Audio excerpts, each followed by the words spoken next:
देख रहे हैं अखबार। नमस्कार, आप देख रहे हैं अखबार और मैं आपके साथ विनायक कुमार। आज हम आए हैं अखिल भारतीय संस्कृत साहित्य सम्मेलन में। यहाँ पे एक सर मिले जिनका नाम किसी परिचय का मोहताज नहीं। उनका नाम है रमेश कुमार पांडे। आज हम इनसे बात करेंगे। ये संस्कृत के महाविद्वानों में एक नाम आता है इनका। देश और विदेश का संस्कृत के मामले में दौरा कर चुके हैं। सर, सबसे पहले मेरा आपको नमस्कार। जी नमस्ते। सर, आप सबसे पहले आप अपने बारे में कुछ बताइए। जिस तरह से आप संस्कृत को लेके देश विदेश में काफ़ी जगह पे आप इस चीज़ को चला चुके हैं, लोगों को बता चुके हैं, तो इसके बारे में सबसे पहले बताइए। देखिए, मेरा जन्म ही संस्कृत परिवार में हुआ है, तो इसलिए संस्कृत मेरी मातृभाषा है और संस्कृत मेरा सर्वस्व है, मेरा जीवन है। तो इसलिए संस्कृत का जो भी कार्य हुआ, जिस कार्य का मुझे दायित्व मिला, उसको मैंने उत्साह से किया, चाहे अपने देश में हो चाहे विदेश में हो। मैंने अपनी शिक्षा पहले अपने घर के गुरुकुल में प्राप्त की, बाद में काशी हिंदू विश्वविद्यालय में अध्ययन करने का, संपूर्ण संस्कृत विश्वविद्यालय में अध्ययन करने का, फिर दरभंगा जो संस्कृत विश्वविद्यालय है, कामेश्वर सिंह दरभंगा संस्कृत विश्वविद्यालय, उसमें अध्ययन करने का। उसके बाद आज जो केंद्रीय संस्कृत विश्वविद्यालय है, जिसका हेड ऑफिस जनकपुरी दिल्ली में है, उसकी एक शाखा है, एक परिसर है पुरी में, वहाँ मैंने अध्यापन किया। उसके बाद 1995 में मैं दिल्ली में श्री लाल बहादुर शास्त्री राष्ट्रीय संस्कृत विद्यापीठ में प्रवाचक के रूप में आया। तब से लेकर के दिल्ली में रह करके, दिल्ली मेरा केंद्र है, दिल्ली में रह करके संस्कृत का कार्यक्रम कर रहा हूँ। मुख्यतः मैं अध्यापक हूँ और मैं कहता हूँ कि मैं खानदानी अध्यापक हूँ। सर, आप संस्कृत के ही अध्यापक हैं? संस्कृत का ही अध्यापक हूँ और ख़ानदानी अध्यापक हूँ। इसका लक्षण ये है कि मैं केवल कक्षा में ही नहीं पढ़ाता, कक्षा के बाहर भी पढ़ाता हूँ। सड़क पर मिल गए बच्चे तो वहाँ भी पढ़ा देता हूँ, या कहीं हवाई जहाज़ में कोई उपद्रव करता दिख गया तो उसको भी भारतीयता सिखाता हूँ। ये मेरा काम है, तो मैं इसको बड़ी रुचि से करता हूँ और बड़ी खुशी से करता हूँ। सर, जिस तरह से अभी आखिर संस्कृत भाषा क्यों विलुप्त होती जा रही है?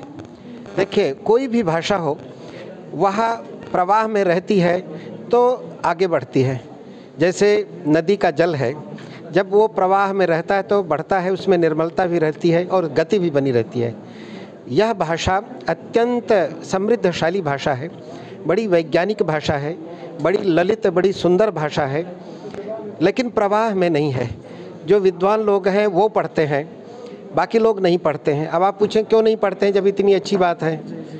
दुर्भाग्य है, केवल इस देश का नहीं, विश्व का, यह मानवता का दुर्भाग्य है कि इस भाषा में जो साहित्य रचा गया, जो हमें रहन सहन, जीवन शैली की बातें बताई गई, उसको जानने के लिए लोगों की उत्कंठा नहीं है। लोग उस भाषा को पढ़ना चाहते हैं जिससे एक अच्छी नौकरी पा सके, खूब अच्छा पैसा कमा सके।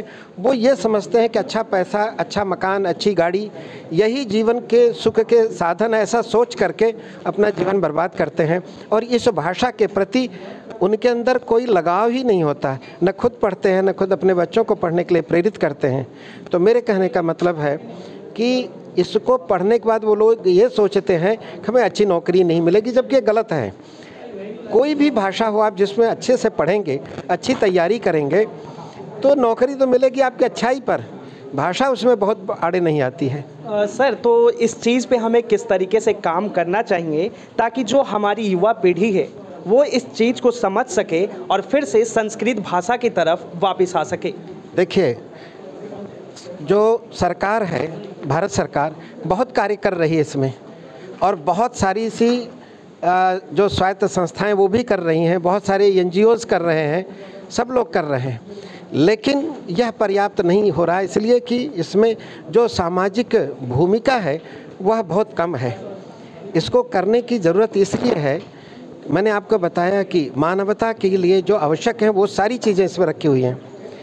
अब जो संस्कृत के जो विद्वान हैं, इन लोगों को अब ये करना होगा कि इसमें जो जो अच्छी बातें हैं उनको निकाल करके लोगों तक पहुंचाना होगा, और अच्छे अध्यापक जो प्रशिक्षण करने में कुशल हैं, पढ़ाने में जो कुशल हैं, उनको दायित्व देना होगा।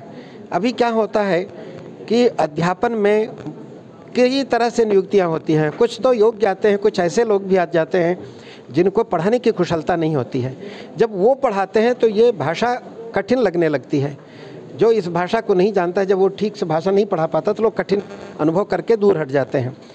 इसकी सरलता को सामने रखना है, इस भाषा को बोलचाल की भाषा बनाना है और इसमें जो रत्न छिपा है ना, उसको सबके सामने लाना है। ऐसा करने के बाद लोग समझने लगेंगे सचमुच में इस भाषा का क्या रोल है, इस भाषा को क्यों पढ़ना चाहिए, तो लोग पढ़ेंगे। और बहुत सारी सी योजनाएं बनाई जा रही हैं। जो अभी नई शिक्षा नीति आई है, इस नई शिक्षा नीति में हमारे ज्ञान विज्ञान को प्रतिष्ठित, भारतीय जो ज्ञान विज्ञान है उसको प्रतिष्ठित करने का एक संकल्प है और भारतीय सभी भाषाओं के प्रति उसमें एक विशेष प्रकार का आकर्षण पैदा करने का प्रयास किया गया है।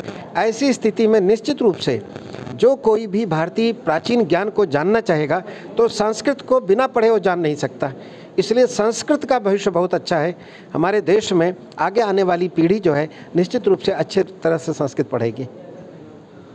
जिस तरह से आपने सर को सुना, भाषा कोई भी हो आसान नहीं होता, बस बोलने की कला अपने अंदर होनी चाहिए और सीखने की जिज्ञासा होनी चाहिए। फिलहाल के लिए इतना ही और आप बने रहिए अखबार के साथ।